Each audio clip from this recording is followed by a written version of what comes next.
오늘 읽어드린 계시록 2장 8절에서 11절까지 말씀을 가지고 서머나 교회 같은 제목으로 하나님의 말씀을 증거합니다. 지난주부터 제가 소아시아 7교회에 대한 설교를 시작했는데 첫 시간에 에베소 교회를 살펴보았고 오늘은 서머나 교회입니다. 보통 북한의 교회를 이야기할 때 그 교회 앞에 지하라는 말을 붙여 지하교회라는 말을 많이 합니다. 그러니까 북한의 교회 하면 공식적으로 교회가 인정을 받지 못하기 때문에 숨어서 예배를 드리고 목숨을 걸고 예배를 드리기 때문에 지하교회라고 하는 표현을 씁니다. 북한의 지하교회의 현황을 파악하고 교인들을 후원해온 미국의 인권단체 3.18 파트너스 선교회라는 데가 있습니다. 3.18 파트너스 선교회. 거기에 대표가 스티브 김인데 이분이 그 지하교회, 북한의 지하교회와 접촉했을 때 접촉해온 교회가 약 276개였고 1990년대 이후로 교회가 10,000교회에서 20,000교회 이상으로 증가했다라고 이야기를 합니다. 이 지하교회는 성도들의 안전을 위해서 점주직처럼 움직인다고 합니다. 3명, 4명씩 이렇게 점주직처럼 움직인다고 합니다. 처음 소개된 기독교가 소개된 평안도를 중심으로 해서 지금은 각 지역에 교회가 분포되어져 있다. 이렇게 소식을 전하고 있습니다. 국제기독교 단체인 오픈도어스는요. 세계에서 가장 종교 탄압이 심한 국가가 북한이다. 이렇게 결론을 내리고 지금 북한에는 약 40만 명의 성도가 있는데 그중에 7만 명에서 10만 명 정도가 예수를 믿다가 체포되어서 정치범 수용소에 투옥되어져 있다라고 기록하고 있습니다. 이에 비해서 여러분 한국교회는 한참 부흥할 때 약 1,000만 명 정도가 기독교인이다라는 결론을 내렸습니다. 지금 교회 수가 현격히 줄어들었죠.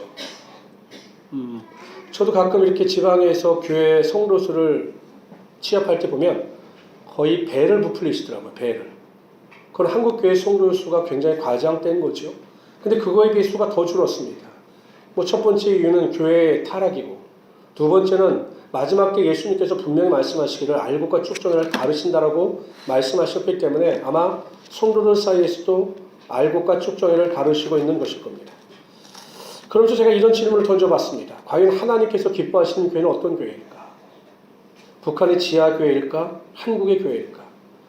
물론 제가 결론을 내린다는 것 자체가 무례죠. 하나님의 뜻이 어디 있는지 모르니까요. 그러나 하나님 보시기에 한국 교회보다는 북한 교회에 더 마음이 가시지 않을까 저는 이렇게 생각해 보았습니다. 사람들은 보통 큰 교회 하면 건물이 크고 사람이 많은 교회가 큰 교회다 이렇게 평가를 내립니다. 맞습니다. 그런 교회가 큰 교회입니다. 그러나 인간의 눈으로 보기에 큰 교회라고 해서 하나님께서 인정하시는 큰 교회는 결코 아니라는 것이죠. 성도들도 마찬가지입니다. 어떤 성도가 하나님께서 인정하시는 성도고 어떤 성도가 하나님께서 기뻐하시는 큰 성도일까? 세상 사람들처럼 많이 배우고 많은 것을 소유한 성도가 아니라 정말 세리의 마음을 가지고 하나님 나는 죄인으로소이다. 나를 긍휼히 여겨 주시옵소서 라고 하는 겸손한 마음을 가지고 매일 주님 앞에 나와 자신의 죄악됨을 고백하며 하나님과 동행하기를 원하는 성도. 삶은 어렵고 고달프고 병 가운데 있다 할지라도 하나님의 은혜를 사모하는 성도. 그러한 성도를 하나님께서 인정하시고 더 큰 성도라고 붙들어 주실 것입니다. 오늘 본문에 나오는 서머나 교회가 북한의 교회가 같았습니다. 환난과 핍박이 있었습니다. 굉장히 성도들과 교회가 가난했습니다. 무엇 하나 자랑할 것이 전혀 없는 교회였습니다. 그런데 예수님께서 서머나 교회를 칭찬하십니다. 여러분 소아시아 7교회 중에서 빌라델비아 교회와 이 서머나 교회만이 책망을 듣지 않은 교회입니다. 여러분 북한의 교회처럼 환난을 당하고 핍박을 당하고 물질적으로 어려운데 왜 예수님께서 그들을 칭찬하셨을까? 서머나 교회가 하나님의 은혜 가운데 바로 서 있기 때문입니다. 그래서 이 서머나 교회는 보통 교회들에겐 칭찬을 하시고 책망을 하시는데 이 서머나 교회는 칭찬만 하시고 당부의 말씀을 하십니다. 오늘 이 시간에는 서머나 교회가 칭찬받은 이유가 무엇이고 또한 그들에게 당부하신 것이 무엇인가에 대하여 살펴보고 함께 은혜를 나누고자 합니다. 첫 번째로요. 칭찬의 내용에 대해서 살펴보죠. 제가 그만할 때까지 다시 한번 읽습니다. 9절 있습니다. 9절 있습니다. 시작. 내가 내 환난과 그만이요. 내가 내 환난과 궁핍을 아신다. 이렇게 말씀하셨습니다. 이 서머나 지역은요. 서머나 교회가 자리 잡고 있는 서머나 지역은 에베소, 버거머와 함께 소아시아의 3대 도시였습니다. 그러니까 경제적으로 풍요로운 도시였죠. 그러다 보니 경제의 풍요로움과 더불어 우상 숭배가 아주 그냥 성행하는 도시였습니다. 뿐만 아니라 그 당시에는 이 소아시아가 로마의 속국이었기 때문에 식민지였기 때문에 황제 숭배 사상도 엄청났습니다. 그래서 더더군다나 우리가 그 기독교 역사를 보면 초대교회 역사를 보면 주 70년에 이 이스라엘 민족이 로마에 의해서 완전히 멸망을 당해요. 로마의 디도 장군에 의해서 그러니까 돌 위에 돌 하나가 남지 않을 정도로 처참하게 멸망을 당합니다. 이때 유대인들이 이 예루살렘 지역에 살 수 없으니까 어디로 피신을 했냐면 이 서머나 지역으로 엄청난 수의 유대인들이 이동을 한 겁니다. 이주를 하는 거죠. 디아스포라. 그래서 그 서머나 교회에서 유대인들의 공동체를 만들고 그들이 하나가 돼서 정치, 경제, 사회, 문화적으로 독점을 하는 겁니다. 지금으로 말하면 여러분 우리가 로스앤젤레스에 가면 거기 로스앤젤레스에 한인타운이 있는 것처럼 이 서머나 지역에 유대인들의 공동체가 있었습니다. 그러다 보니 만일 유대교를 가지지 않은 기독교인들에 대해서는 배타적으로 그들에게 직장의 문도 열어주지 않고 그들과는 동업도 하지 않았던 것입니다. 그래서 정치, 경제, 사회, 문화적으로 굉장히 이 기독교인들이 힘들었던 거죠. 종교적인 핍박, 황제를 숭배하지 않는다고 하는 로마 정부의 핍박, 유대인들의 핍박, 또 유대인들과의 단절 속에서는 경제적 궁핍. 그렇게 어렵게 삶을 살아갈 수밖에 없었던 겁니다. 그 중에 여러분 대표적인 인물이 폴리갑입니다. 폴리갑. 한번 폴리갑 들어보셨나요? 폴리갑. 이럴 때 고개를 끄덕이시는 게 좋습니다. 이 폴리갑이 누구냐면 요한계시록 있죠. 우리가 이 요한계시록. 이 요한계시록을 기록한 사도 요한의 제자입니다. 그러니까 사도 이후에 가장 존경받는 교부가 이 폴리갑이었습니다. 그러다 보니 여러분 로마 정부에 대해서 눈에 가시 같은 존재였죠. 그래서 로마 정부에서는 이 폴리갑을 잡기 위해서 엄청난 수고를 드립니다. 그러다 이 폴리갑이 어디 있다는 정보를 입수하고 그 폴리갑이 있는 집을 급습했습니다. 그런데 이 폴리갑이 놀라운 것이 무엇이냐면 그 자신을 잡으러 온 사람들을 위해서 저녁을 준비합니다. 그리고 극진히 대접해요. 그러다 보니까 사람들이 어떻게 됩니까? 폴리갑에게 감동을 받죠. 그리고 그를 극진히 호송합니다. 마침내 폴리갑이 예수 믿는 사람들을 처형하는 경기장 앞에 섰습니다. 그때 형 집행관이 폴리갑에게 이렇게 이야기합니다. 지금이라도 늦지 않았으니 그리스도를 욕하고 모른다고 하라. 그러면 맹세코 너를 살려줄 것이다. 그랬더니 폴리갑이 유명한 말을 남깁니다. 폴리갑이 이렇게 이야기합니다. 내가 86년 동안 예수를 섬겼으나 그분은 한 번도 나를 배신하지 않으셨다. 그런데 이제 와서 나의 주님을 어찌 감히 모른다고 하고 욕하라고 하느냐. 그리고 그는 그들의 유혹을 거부합니다. 그 죽어요. 그냥 짐승에게 던져서 짐승의 밥으로 하려고 하는 계획을 취소하고요. 화형을 초합니다. 화형식을. 처참하게 죽음을 맞이합니다. 그때 폴리갑이 이렇게 기도합니다. 사랑하는 주님, 저를 순교자의 하나로 택하사 부활의 영생의 잔을 주시오니 그 은혜를 감사드리오며 하나님 아버지와 우리의 대제사장이신 그리스도께 영원토록 영광과 존귀를 드리옵나이다. 아멘. 그리고 천사와 같은 얼굴을 하고 순교하였습니다. 이처럼 서머나 교회는 놀라운 은혜와 능력 가운데 환난과 핍박을 이기며 궁핍한 가운데서 믿음을 저버리지 않는 하나님의 합당한 성도들이었습니다. 저는 이번 일주일 동안 성도들의 수많은 문자와 기도 부탁을 받았습니다. 여러 가지 문제와 심적인 어려움에 대해서 토로하며 저에게 기도 부탁을 했습니다. 솔직히 목회자인 저는 그런 문자를 받을 때마다 우리 성도들이 고난과 환난에 직면하고 어려움을 당한다라고 하는 문자를 받을 때마다 솔직히 자책합니다. 아하, 내가 기도를 하지 않아서 그런가? 라는 생각을 가지고 자책할 때가 있습니다. 그런데 여러분 생각해 보십시오. 문제나 어려움으로부터 자유로운 사람은 한 사람도 없습니다. 목사인 저도 문제로부터 자유로울까요? 아닙니다. 제 삶을 가만히 살펴보면 제 개인적인 문제뿐만 아니라 성도들의 문제로 인해서 제가 정말 어느 하루 편안하게 보낸 적이 없습니다. 만일 제가 믿음이 없다면, 목회자로서의 하나님이 주시는 은혜가 없다면 아마 저도 목회를 못하거나 아마 살지 못했을 것입니다. 근데 여러분 보십시오. 이러한 고난, 환난, 궁핍, 그럼에도 불구하고 우리가 다시 일어서고 힘을 낼 수 있는 이유가 어디에 있습니까? 아무리 환난이 다가오고 핍박이 다가오고 우리의 삶에 궁핍이 다가온다 할지라도 그럼에도 불구하고 하나님께서 우리와 함께 하시기 때문입니다.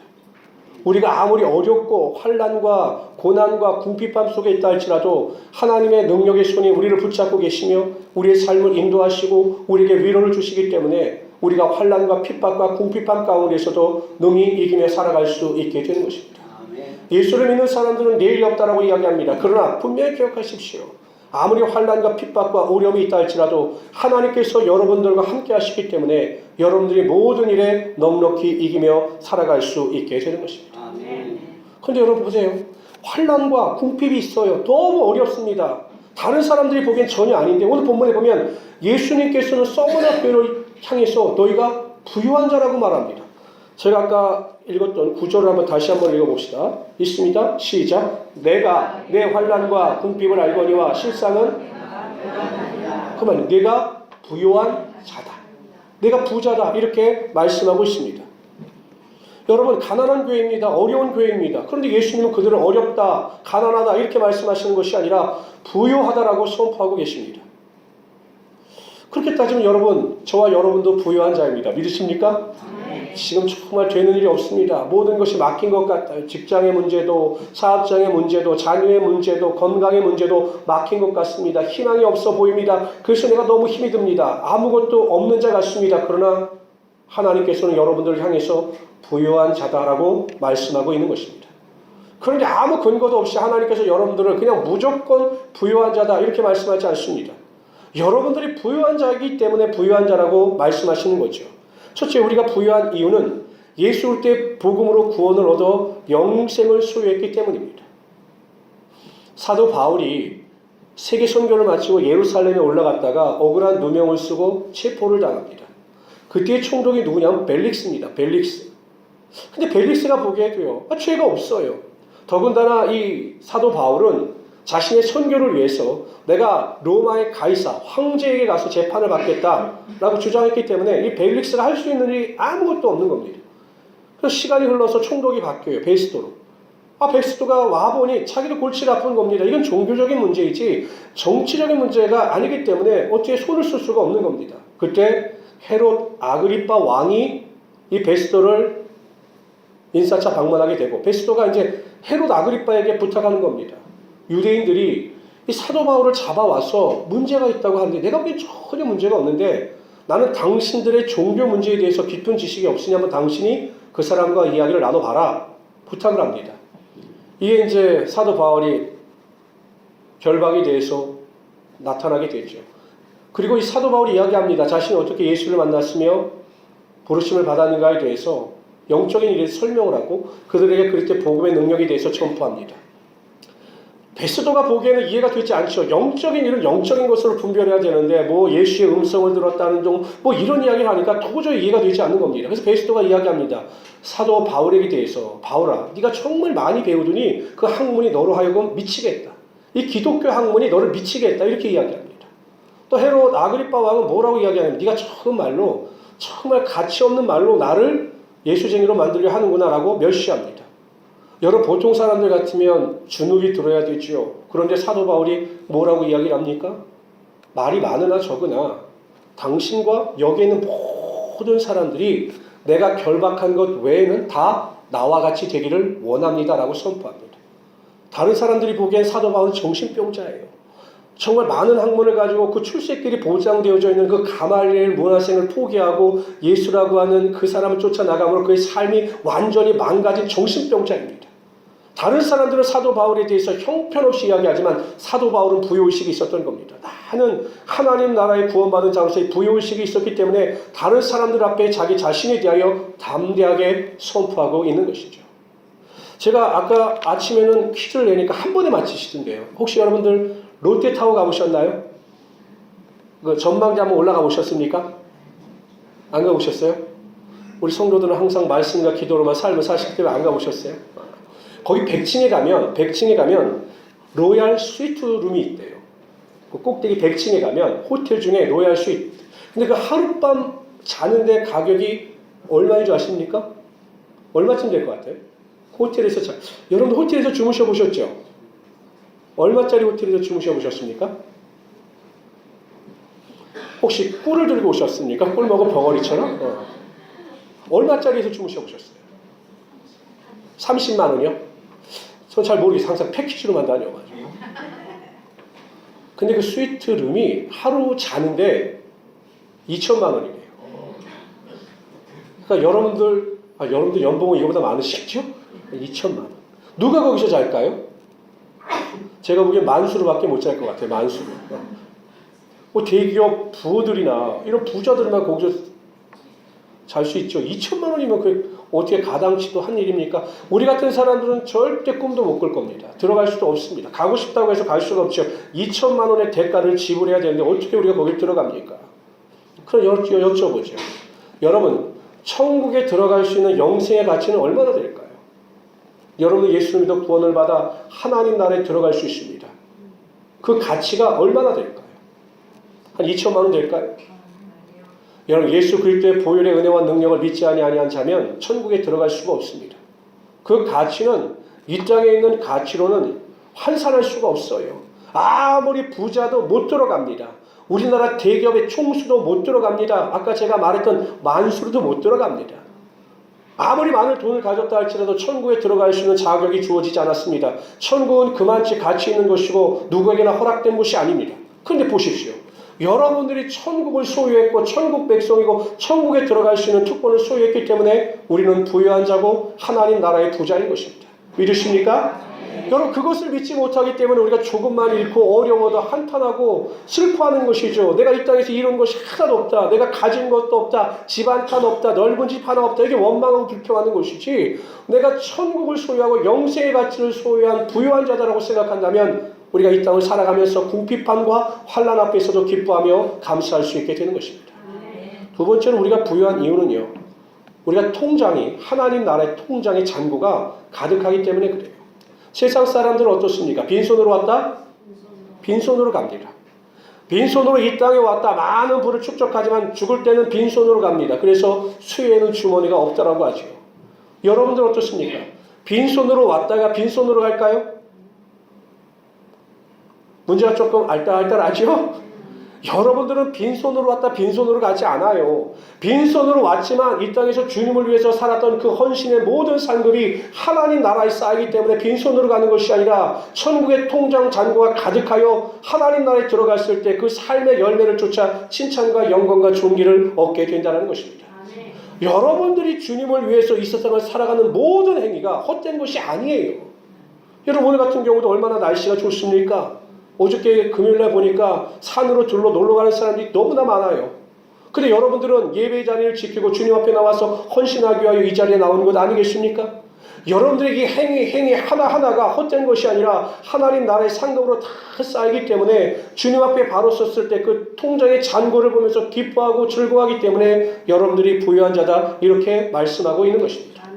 예수님께서는 산상수훈 설교 가운데 우리들에게 이렇게 말씀하셨습니다. 다 같이 읽어봅시다. 있습니다. 시작. 너희를 위하여 보물을 땅에 쌓아두지 말라. 거기는 종과 동룩이 하며 도둑이 구멍을 뚫고 도둑질하느니라. 오직 너희를 위하여 보물을 하늘에 쌓아두라. 거기는 좀이나 동룩이 하지 못하며 도둑이 구멍을 뚫지도 못하고.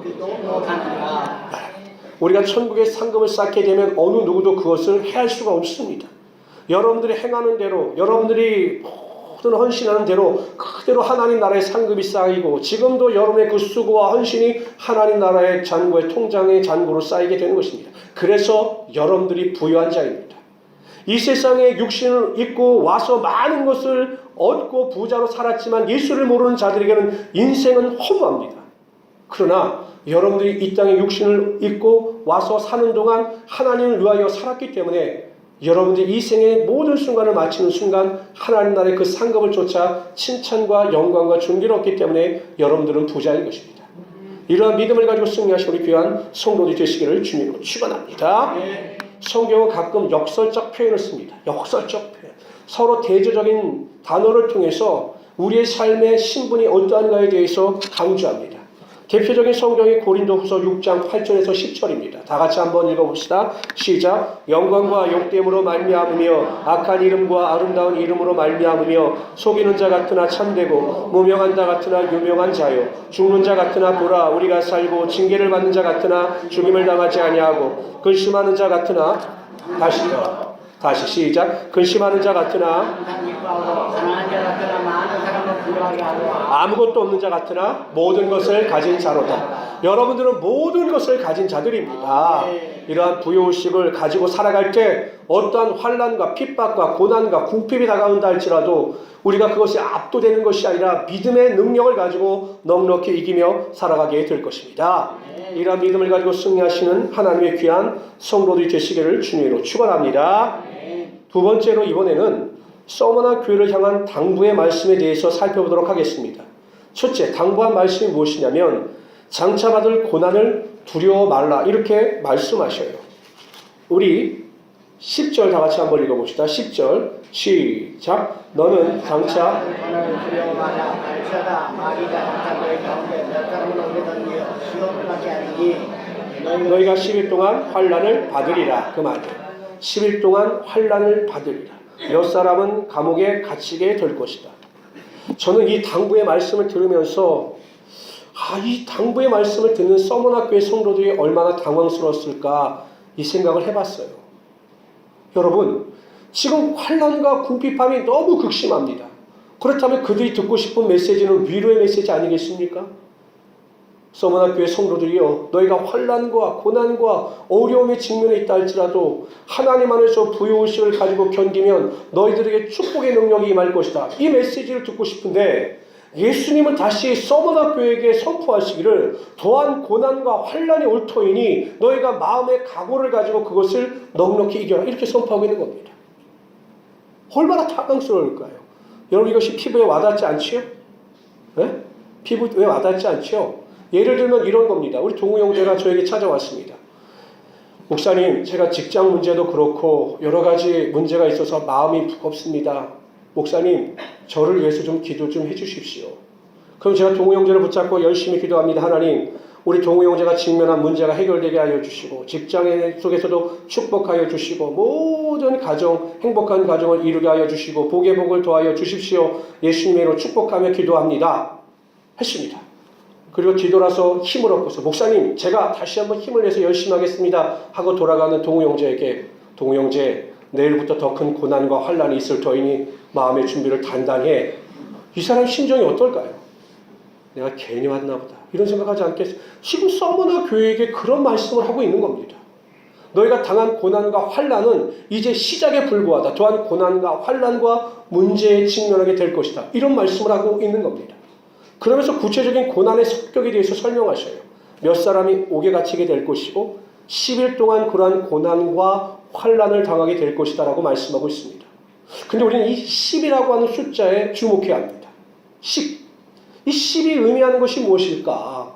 보통 학자들은 세 가지 의견을 제시합니다. 첫째, 로마의 10대 황제 중에서 가장 핍박이 심했던 도미티아투스 황제부터 데시우스 황제까지 10년 기간을 말씀하는 거다라고 주장하는 학자들이 있습니다. 어떤 학자들은 로마의 10대 황제들의 박해라고 하는 이 10의 숫자를 상징적으로 말하는 것이다 라고 말씀하는 학자들도 있습니다. 마지막의 학자들은 마지막 환란 때 특정한 어느 기간을 상징적으로 표현한 것이다 라고 주장하는 학자들도 있습니다. 근데 제가 보기에 다 맞는다고 해도 무방해요.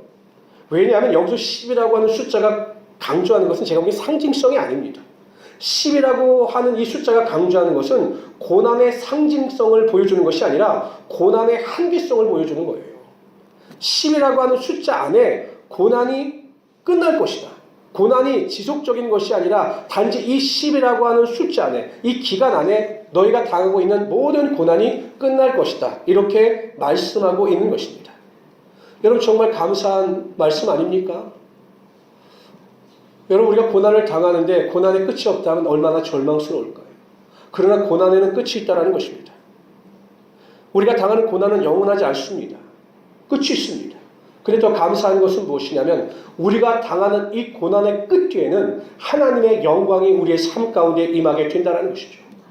로마서에서는 분명히 말씀하고 있습니다. 다 같이 한번 읽어봅시다. 시작. 생각하건대 현재의 고난은 장차 우리에게 나타날 영광과 좋게 비교할 수 없도다. 우리가 당하는 고난이나 고통이 힘들고 어렵다 할지라도 그 고난 뒤에 나타날 영광과 좋게 비교할 수 없다는 것입니다.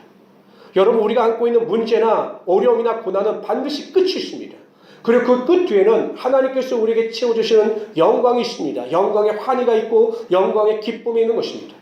그래서 고난을 당하고 문제를 당하고 환난을 만날 때마다 고난과 환난과 문제 앞에 집중하지 마시고 그 뒤에 나타날 영광을 통해서 소망 가운데 넉넉히 이기며 살아가시는 우리 귀한 성도들이 되시기를 주님으로 축원합니다.